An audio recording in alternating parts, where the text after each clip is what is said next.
This giant collection is going on safari in Africa, and you need all this to have a great time doing your trip and vlogging about it. So I got myself this brand new Insta360, which in just 1 week I managed to ruin a lens because this thing is so fragile compared to a DJI or a GoPro, something like that, like a whole nother level of fragile. Or honestly, I'm gonna say just regular life is this lens replacement kit, because I have two in my hands going to Africa with me. I already used one to replace that. I will tell you, super easy to do, pretty darn cost effective. It's really nice that you can replace them when you ruin it, but in any case, you need those crazy lenses to get all the cool images that you're gonna get with this camera. I mean, it is really wild what you can do with this. Get yourself a couple of these. If you want to get them, there's a link here on the screen or down in the description.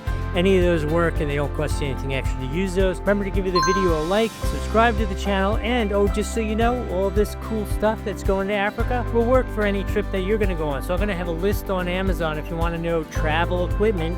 It is all here. If you have any questions about it, put it in the comments. I hope this was helpful. We'll see you next time.